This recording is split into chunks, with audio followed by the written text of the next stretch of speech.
Hi, welcome to the cutting edge world of technology. TechBytes 27, right?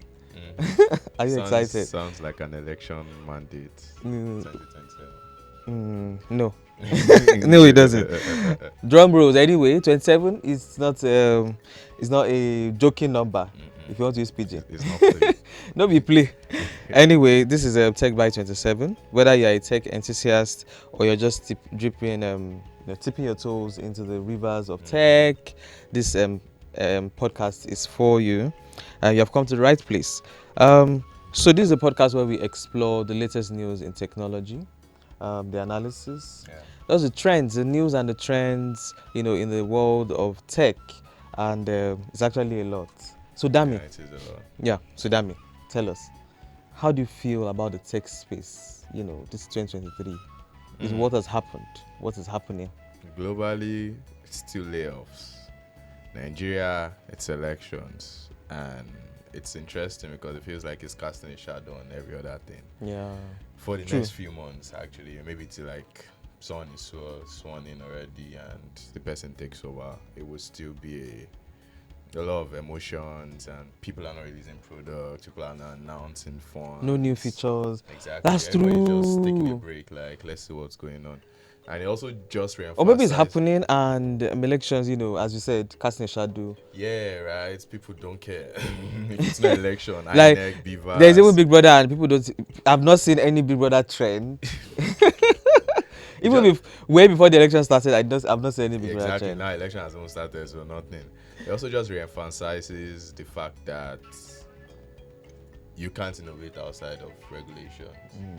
Right. I mean, if you have the amazing technology ideas and all of that, you're just one regulation or one electoral process from everything going away. So Anyway, as I mentioned earlier, or as we mentioned earlier, we'll be going into the nitty-gritty of what happens in the world of tech, the news, the updates, the analysis, everything, the stats, the statistics. We also do industry stats. numbers. Yeah, the numbers. That's important. So you know what's happening through the numbers. So grab your favorite device and join us on this tech adventure. Do you call it an adventure? Let's take you on a ride. Whether you're on the go or relaxing at home, we promise to keep you informed, educated, entertained, and up to date on all things that are tech. Get ready, to explore the world of tech with us.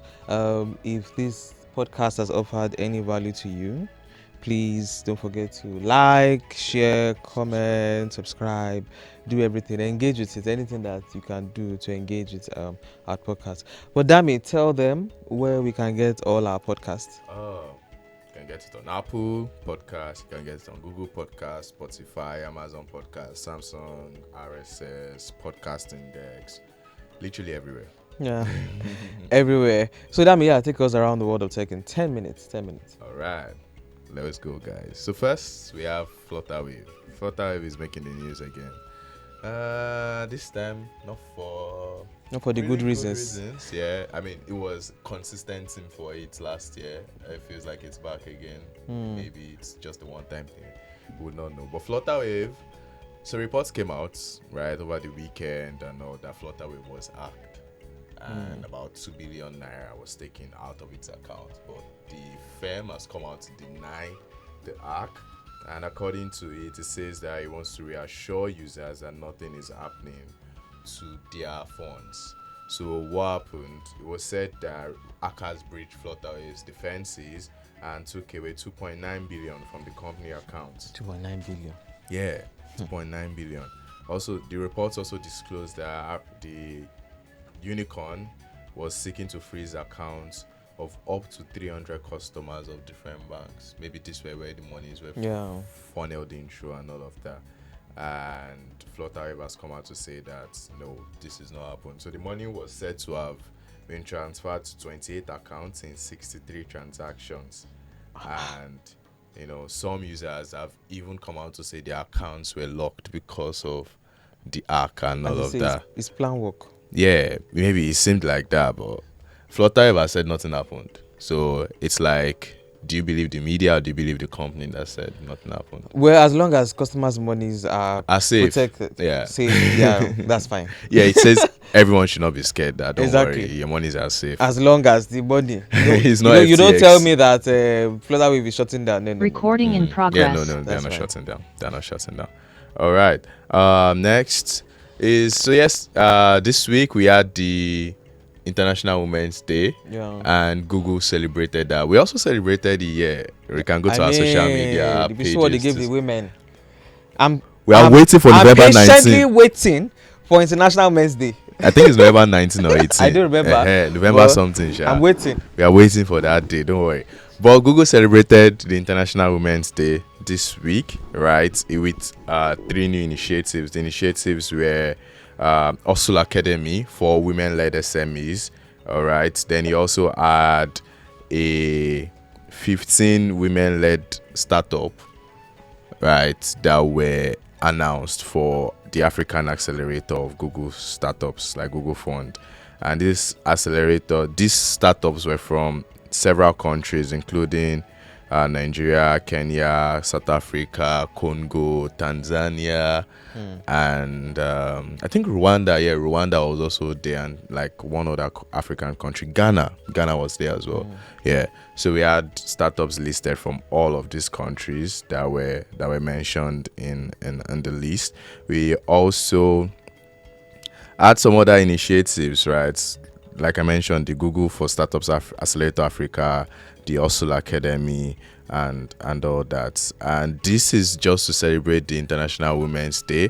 And Google says this is also to reinforce its commitment to ensuring that the gender balance or the digital gap, in terms of gender is closed up, and we have more women-led SMEs flourishing. So this is Women's Month, this is Women's Week. Happy International Women's Day. Yeah, it's not too late to say that. To read more on that story, go to technext24.com. Yeah, technext24.com. All right, moving on. So, elections, the presidential and National Assembly elections happened 2 weeks ago or thereabout. And the service provider, in terms of the servers and the portals, Galaxy Backbone Limited, said it prevented 1.2 million attempts to hack the sites and portal during the elections. 1.2 million. Yeah, that's... What were they looking for? What were they trying to do? He said it prevented 1.2 million hacks on the servers on election. So the hack started with 200 on election day. Yeah. And by the next day, that soared to like 1.2 million different attacks, right? So, and a single cyber attack, all right, would have cost $18,000. So would have cost, or it cost? Or it cost $18,000, and so in total we have $4 billion as a result of all the hacks. Wow. Yeah. Money would have used to ensure election integrity. We are using it to pay for hacks. Wow. Right. But so if you remember, the IRev portal was down on election day briefly. I think one of the attacks maybe got to them. INEC claimed it was a load issue, like it didn't test properly for load, from off-season elections to presidential nationwide elections. But who knows? Maybe these hacks were also one of the issues that caused the downtime and all of the errors. Whichever, it has reassured Nigerians that the gubernatorial elections will be better and there will be no issues. Amen. So we hope. Amen. All right, still AI wars, right? So still having issues with AI. Not issues, right? People are still trying to get into the AI market. Everybody, it's the new big tech thing. ChatGPT has left them behind. Last year was metaverse. Now it's AI. AI. Catch up. Everyone is doing catch up. There was one startup that raised $100 million AI software recently, Yemi or something. So it's the AI wars, and every big tech is trying to get into it. And Google, of course, is also trying to get into it.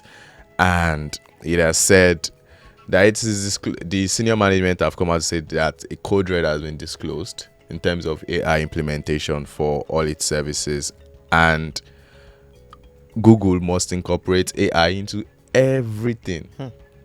So it's like So it's ChatGPT, but for billion everything. user products. So Yeah. all the billion users Everybody would have access to to AI. AI. YouTube, Gmail, everything, Docs, Sheets, Google Drive, PowerPoint, Chrome. Everything that uses Google would have AI implemented over the And Google next has a lot few of months. products, actually. Yeah, they do have lots of Google Meet, right? They have lots of products. So AI will be implemented into everything. Even Google search. Google search at the base, Google search. Everybody goes to Google to search for something. So AI will be implemented into this. This is just to close up the gap with ChatGPT, which that keeps leaving people behind. exactly. Take one step, they take 10. And it seems ChatGPT, not it seems, but the report says that ChatGPT has very close tie to Microsoft. I mean, Microsoft is an investor. Microsoft has also onboarded ChatGPT to put it in its platforms like Bing and other platforms like that. Microsoft has committed to fund ChatGPT for a couple of years. I think $1 billion. Exactly. So we have all of this. So Google is definitely trying to close that gap up to be like, okay, guys, don't leave me behind. Don't leave me behind. And just last week, we reported that Facebook is also implementing AI or chatbots into WhatsApp and Instagram. So everyone is doing it. I won't be surprised if Netflix implements AI too. And I was reading that Google actually is like the pioneer of something like this. Yeah, They had the but idea, Lambda. but they dropped it. No, they had it for enterprise solutions. So for themselves alone, like that was what it was funneling their entire solution. It's going to get this big. Going commercial was a long time plan for them, and ChatGPT just cut everybody pants down. Like we're out now, and everybody's if trying to. If you're not there. All right, so it's the war. It's a marathon at this point. So best of luck to whoever wins.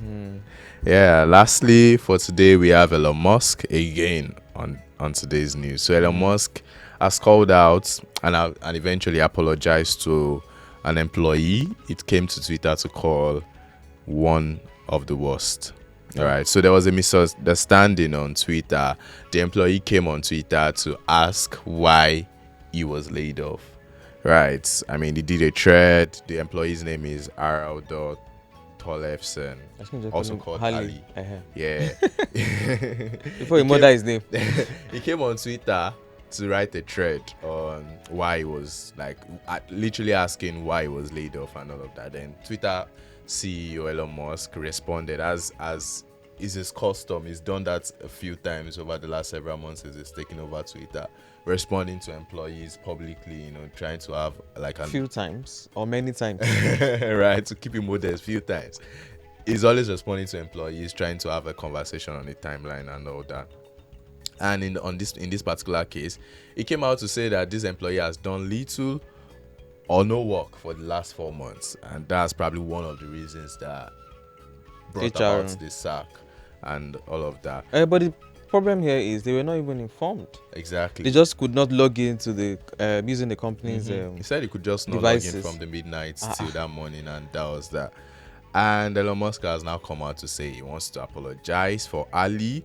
All right, that it was his reactions or his statement were based on some things that were untrue, or in some case true but not meaningful, which I don't understand what he means by that. But it's just it's Elon Musk. It's just that's how he behaves. It's just a linguistic way of saying sorry, I messed up.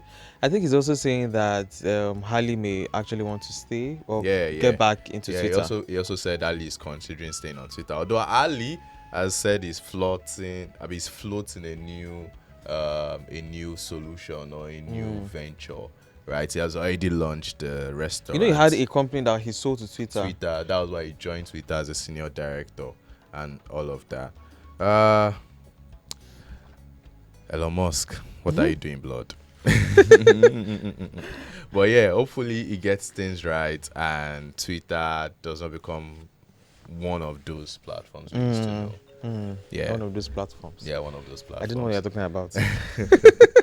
All right, that brings us to the end of the World Around Tech in 10 minutes. We hope you had an amazing time. Yeah, I hope too. Anyway, so the conversation of today, I did not mention that earlier, but it's Mm-hmm. an election. We can't stop talking about the election until after the election. Yeah, Even INEC, after, INEC has not even said, okay, you hold on, hold on, hold on. You go to general market. We're extending the date general market. again. Yeah, even after the election, we'll still keep talking about the election. And we have a special guest today, which we'll introduce to you in about 2 minutes. After I tell you what the topic's about, it's BVAS, IRev, and the issue of election integrity. Considering that we did the election on February 25, the presidential and national assembly election, the issues about transparency came up, and how the whole process was, how INEC itself, has become unreliable. Everybody expected free and fair election for the first time in the history of Nigeria's democracy. And as I used the word I used last week, disillusionment. Everybody was disillusioned by what Shock you. is this? What is this? What you want to give us? Anyway, there are conversations around human errors and laxity on the part of INEC. There are different conversations around that, rigging, election malpractice. Yeah. But the main thing is that the results were not uploaded to IRev in real time, and it did not give way for transparency in the election. And so that is where we are drawing our conversation from, Beaver's IRev and the issue of election integrity. So, and we have Yemi, who is the executive director of Enough is Enough. I'm sure if you use social media, I'm sure you've heard them. Enough is Enough. We are talking to the chief chief whip. Okay, not chief whip. The speaker of Enough is Enough. Yemi is also a senior associate. I'm giving you we can't say all she is now, but we'll give you a little bit of it. She's also a senior associate in the Center for Strategic and International Studies. She participates in political discussions like this and will help us dissect this topic well, so we understand what we are talking about. Hello, Yemi. Okay, she's not here. She has left us. Morning, how are you? How are you today? I'm doing very well, thank you. And you? I'm fine. I'm fine. So as I said, I'm with my colleague here, Dami, and we'll be taking the questions, one after the other. But first of all, how do you feel about Nigeria currently? How do I feel about Nigeria? I'm not sure I understand the question. With what is going on, the elections that have been postponed, the one that was done last on February 25, 2 weeks ago. The economy, then cashless policy, like everything that has happened, insecurity. How do you feel about all of when you put all of this together? I honestly, it's Nigeria. It's day-to-day Nigeria, so I'm not quite sure. I'm not quite sure how to answer that. It's not anything special, if I want to put it that way. So you asked the question as if what we're going through now is different than what we went through a year ago. Maybe except the fact that it's layered with elections, but yeah, it's the current state of Nigeria. This is Nigeria. Anyway, so let's get into the conversation of the day. We know that elections were supposed to come up this Saturday, but it has been postponed. But before we talk about the next one, we need to talk about the last one, so we understand if there are lessons to be learned, or if it's just another event in Nigeria where everybody just okay, it's past. Let's move on. Nigerians like to forget a lot.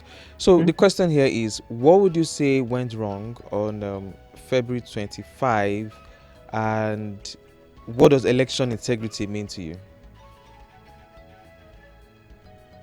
Well, at the end of the day, what people are responding to is that the election management body, INEC, made promises about how it planned to leverage technology to ensure that the process is transparent so that citizens can follow in real time what results are polling unit by polling unit. INEC failed to deliver on that promise and hasn't engaged Nigerian citizens on what happened. It's made some glib statements around technical glitches, blah, blah, blah, blah. But in the context of how much money it's allocated to technology, the consistent narrative of their server systems being under attack for many months, to now wake up on election day and basically say, well, we got advance warning that we might be attacked. We didn't prepare adequately for it, and Nigerians have had to suffer for it. And not be able to even say that, in a sense, with their chest and apologize for it. It's the current state of play, so to speak. It's unfortunate because a lot of people had hopes that were excited about the process, wanted to participate, and believe their votes will count. But that's now in jeopardy. Okay, so talking about the IRev and BVAS, the promise to upload on the portal, which was not done, and INEC failed in regards to that. So since that event happened, there's been lots of interpretations on social media, online, as regards the provisions for BVAS and INEC in the Electoral Act as amended in 2022. There's been lots of commentaries from experts and not so experts on social media. So we're bringing it to you now, as someone who is experienced and a thought expert in this situation. What would you really say the act says pertaining to IRev and BVAS? It's not a matter of what I think. There are provisions of the law that are clear. BVAS was to be used for accreditation, take a picture of election results, and upload in real time onto the IRev portal. So I'm not quite sure what your question is. No, just explain it to us, right? In the parlance of Twitter people, like we're 5 years old. Explain it to us, right? What the Electoral Act says in terms of BVAS and IRev, the upload and all of that. Okay, it's just what I said. Number one, Twitter people are not 5-year-olds. I refuse to be called a 5-year-old. I'm a very Twitter person, so I'm not a 5-year-old. But I think it's really plainly that BVAS is a device that was used for accreditation for anybody who bothered to vote. That's the device that either checked you against your fingerprints or your facial features. Those were the two ways it could verify you.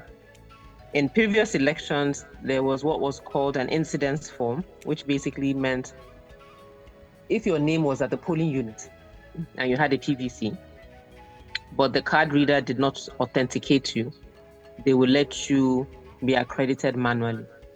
But these elections were the first time that you couldn't accredit manually. So if BVAS, what's it called again? By modal voter accreditation system. And by modal simply refers to the fact that it does it two ways, either your fingerprints or your face. So if it doesn't accredit you electronically, then you cannot vote, technically. But there are some places apparently where it was bypassed. So the court will let us know what happened.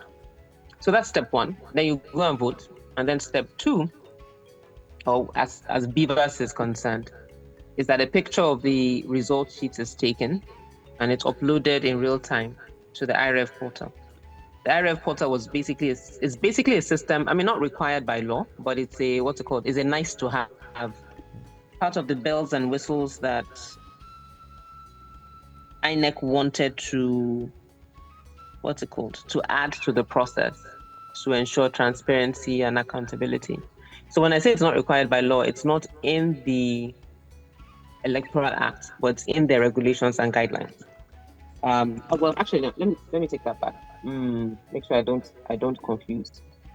But anyway, so we're supposed to take a picture of your polling unit results and then upload it onto the IRev portal in real time, so everybody could see and follow what was going on with the elections. And in certain cases, it was done. In a lot more cases, it was not done. And more interestingly, the device uses, every BVAS has a SIM card, so you're using network. And so one of the things that were funny about it is it said people were tweeting and talking about the challenges that they were having, i.e. using data. But then you're saying that BVAS could not upload. So it wasn't necessarily, and I'm not a techie by any stretch of the imagination, but which is why you then have the other side where people are saying it was switched off, it was manually switched off. So it wasn't a network issue, but because it was switched off, you couldn't upload. But then people say, no, Even if you don't have network, you can upload in offline mode. And then when you get connected, it gets uploaded to the server.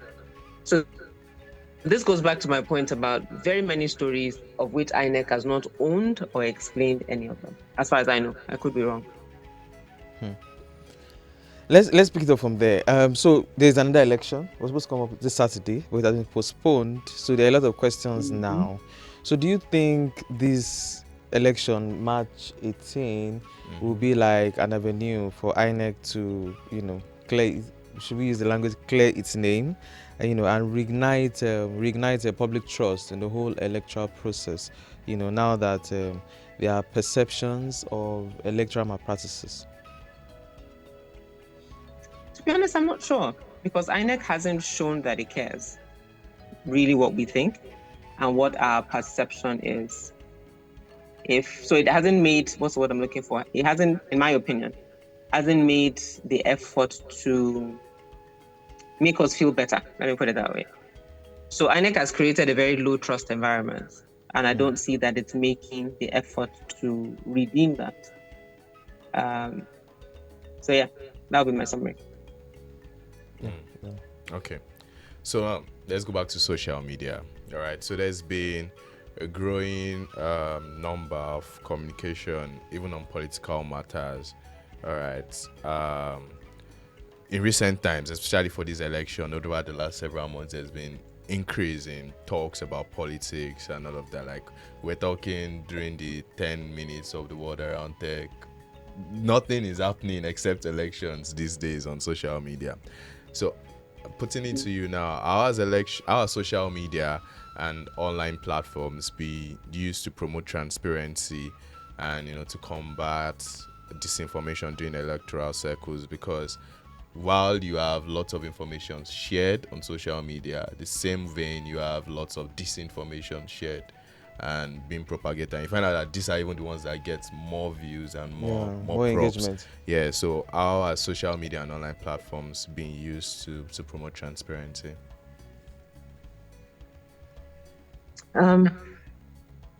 So on two things, let's just go back to the IRev portal real quickly. I just wanted to make sure I checked the Electoral Act. So it says, and this is important, in INEC's own documentation around the process, it talks about the fact that it's a dual mode of transfer. So our processes are primarily manual, but as I think I heard Files spoke about it 2 days ago. So, and it said literally what we run is a hybrid system. So your accreditation is electronic. We don't do paper, but you vote manually, thumbprint on a piece of paper. Your count is manual. As we've seen with some of the funny videos, APC1, LUP1, all of that is manual. Everybody can see. And then it's written on a result sheet, also manual. Now, the electronic part of it is that you're supposed to take a picture of that result sheet so you can share it in real time. There's nothing, you don't collate electronically. So you don't take a result of one BVAS and add it to the result of another BVAS and get a total. They're PDFs. So it's a tech podcast, so I shouldn't have to explain that. So yeah, there's no feature or interface or programming or coding that allows you to add the result of one BVAS to another BVAS. They're just there as images, as record that this is what happened at this polling unit. So let's take presidential, for example. You vote at the polling unit, it's collated and goes to the ward. The ward then takes all the different polling units in that ward and adds it together, and that process is manual. 2 + 2 is supposed to equal 4, not 22.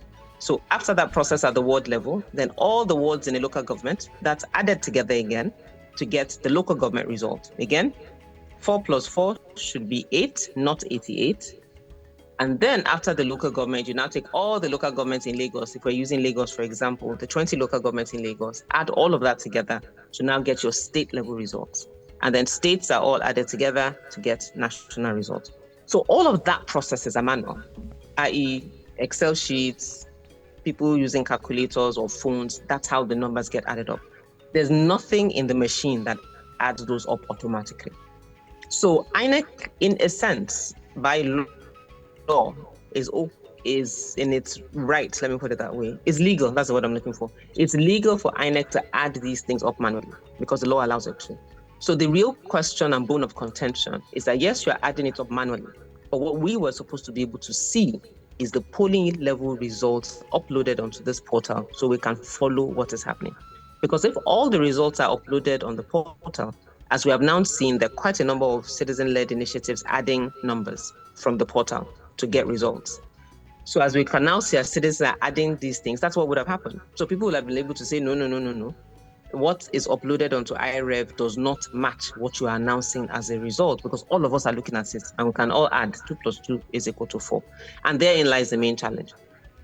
So I wanted to clarify that, just to say that INEC did not break the law in following a manual process, because there's a limit to what is electronic in the process. But they did break their own law and guidelines in not uploading in real time, and then therefore not giving citizens an opportunity to check what was being announced in real time. Yeah. Okay. So, should we ask the question again? yeah. Well, okay, let's put it together now. So, social media has become indispensable, in the political space. And while a lot of politicians have used it as a means of campaign, even non-politicians, use it. That's how we have different movements, this election. But midway that, we also have disinformation, that has become quite bold now. Let me use the word, very bold. So because social media has become a part of the electoral process, do you think it also hinders, in a way, election integrity? I'm not sure, to be honest. I mean, what do you mean by how do you, let me ask you the question. What do you have in mind as social media hindering election integrity? What does that look like? So because of this information, people don't really see what is the real thing, because their eyes, there's a lot of cloud about what is. I mean, when LP and PDP when they walked out of the National Collation Center and they did like a press conference, the national chairman of the PDP was calling results that he saw on social media, and that was actually wrong, because the real results were actually out there. So he picked some numbers on social media and used it. I've seen a lot of people with numbers, up to 100,000, up as much as 500,000, posting wrong results, as the collation was going on. And I think I posted one too, and I'm like, okay. I found out some minutes after that it was actually wrong. So that thing actually reinforces. Yes, so it reinforces a lot of malpractices. So the question is, do you think, considering this and some other activities that go on social media, do you think election integrity is at stake?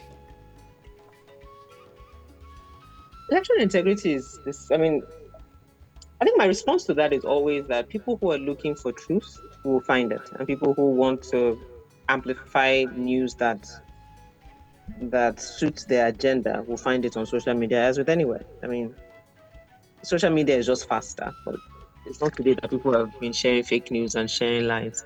So if a political party member decides he wants to take news off social media without verifying it from a handle that probably is not verified, then it's on that person, and people should be prosecuted for that. There are laws. There are laws for defamation, there are laws for libel, and we should use them. So people understand that it's not because it's social media I'm allowed to get away with that. I mean, a good friend of mine took someone to court. I think he didn't even have to take him to court. He just wrote a nice letter from his lawyer to him. And the person apologized in 2 newspapers, half page, that they had to pay for libel on social media. So if we see more of that and people have to pay in those real terms, we would self-correct, so to speak. But we're quick to jump on things, yes, because we want to. Not because if you're really looking for truth and you're mindful that there are consequences for bad behavior, you will take the time to verify what it is you're sharing or posting. But if you can create a handle that's 1xxx, 2xx, and post whatever you want, and the person that's copying you sees that you have 10 followers. I mean, Twitter is Twitter provides one of the easiest ways to just verify useless accounts. So someone would say something, and you go and look at the account, joined February 2023, followers 3. and you now carry the person's news as gold. I mean, you yourself need to be checked. Are you okay? Is everything all right? So yeah. Okay. So these elections that happen in the presidential elections and National Assembly 25th, post elections, there's been lots of commentaries from experts and not so experts. Let me use that again on social media, domestically, right? There's been lots of Nigerians who have come out to give their thoughts and ideas about the elections.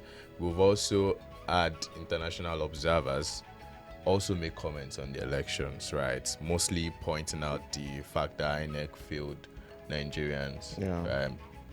Maybe talking about the IRev and all the rest now. All right, so moving from this, what are some of the potential consequences of the elections, of the, in quotes now, potential compromise of the elections, right? Yeah. Domestically and internationally. The consequences. Consequences to who? To the country. The country. I mean, in as much as observers say it's failed, INEC failed Nigerians, the US government, the UK government, I think pretty much every world leader has congratulated the president-elect. So what does that say? That says there are no consequences in that regard. To Nigerians, I think for a lot of Nigerians, it's not over.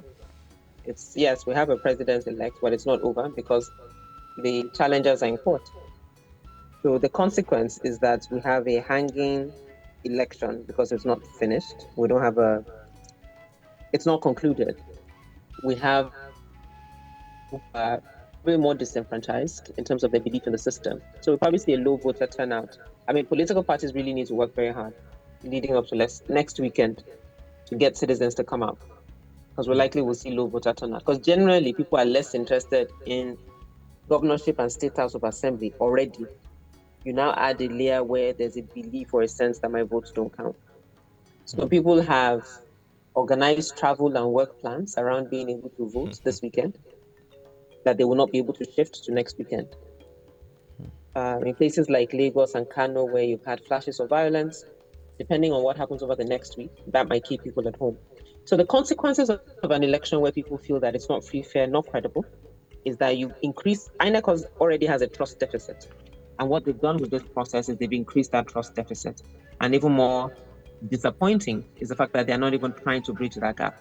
So you already at 2, and you're working hard to go to -20, is seemingly what INEC is doing. So yeah, less faith in the system, fewer people coming out to vote. At a dent on democracy, I think, in just people believing in it as a system of government, that speaks to them, that's about the people. I mean, there's a common definition of democracy: government for the people, of the people, by the people. I think this reduces that sense or that feeling, I'd say. So yeah, this would be my initial thoughts. So drawing on that, the people, we have another election, and you mentioned low voter turnout, but people want to, is it remove the establishment? Yeah, break the structures. Yes. So what do you think, to ensure election integrity, what will you say to people, as they come out next weekend, for the election? What should they do to ensure that there's transparency and there's a free and fair election? Or generally, what should they do to ensure election integrity? What should who do? The people, voters. Right. Number one, to be fair, not the easiest. I mean, one of the key ways to ensure voter integrity is to come out to vote. I mean, you can't comment on a process that you're not a part of. So you don't know what's happening in your polling booth if you're at home. So if you want your votes to count and the person you're rooting for, excuse me, and you're right. I mean, especially for those who want to break tables, scatter the structure, whatever word we're using, you can't do that in your house. So as an individual who's vested in that, you must take it upon yourself to mobilize fellow thinkers that you must make this election count, because in a democracy, that's the only way to kick out an incumbent, is to come out to vote and have more votes than the incumbent. It's that simple. And then in that process as well, in coming out in numbers, it enables you to be able to record and be eyewitness. I mean, I saw a video, I think, from a voter that was talking about his own, that he's mobilizing people in his area. Everybody's going to have a phone. Everybody's going to have strategy, vantage points, blah, blah, blah, blah, blah. They're basically just, and that's maybe an advantage of young people and technology, that you can rig technologies in very interesting ways to document what's happening in your environment. Secondly, leverage a number of platforms that will be, actually, I don't know of any. EIE, in partnership with Budget and DataFight, are building a parallel platform to IRev. And basically what it does is, if you, while we're uploading, which is INEC's platform, we're also asking, which is done by INEC officials, we're also asking citizens to upload onto our platform. It's called electionwatchng.com. So let INEC officials be doing their own with BVAS and IRev. Citizens will be doing their own with their phone and uploading onto electionwatchng.com. So that's another way. Increase transparency so that people can see. So if IRev again goes down or something is wrong again, citizens are doing their own thing and it's in the public domain. And then thirdly, communities should engage with their police. Or if there's a police station in your area, engage with the police station. Who's on duty? What do you have available for us? What's the plan? How can we support you? What do we need to put in place? There's some areas where you know some known there could be hotspots. What does that look like? So yeah, so that will be sort of my suggestions. All right. Thank you so much. This was good. Do you have any other comments, Evan? No, I'm fine. I just want to say, do you want to share with us maybe your social media handle so that people can continue this conversation and get updates from EIE and yourself as the elections draw nigh? Sure. We're on every platform as EIE Nigeria. So Twitter, Facebook, Instagram, and LinkedIn as EIE Nigeria. Okay. What about your own personal handle? Oh, you don't want to share that? All right. No, it's fine. My dominant space is Twitter, and Okay. I'm at _Yemi A. _Yemi A. Okay, _Yemi A. All right. So there you have it. Thank you, Yemi, for joining us in this conversation. We've learned one or two, and we'll continue the conversation even beyond or after the next Saturday's election. We hope when we call you again, you'll answer us. Thank you very much next for having time. me. Take care. Yeah, till next All time. right. Thank you. Thank So you, Dami, guys. share your handle. Oh, Hackdown07 without C. It's just HAK down 07. Okay, I remember Lord Ricky, Lord_Ricky. Ricky is spelled RICKIE. Rikamoti. Yeah, so this is TechBytes 27. If you have Yes. not seen the others, go and binge listen to all the other Now. 26 episodes. You can find it everywhere. Now. You can also find it on YouTube and Facebook. Yeah. Yeah, so Listen, about- enjoy the weekend yeah, and stay safe. stay safe. Take care. Cheers.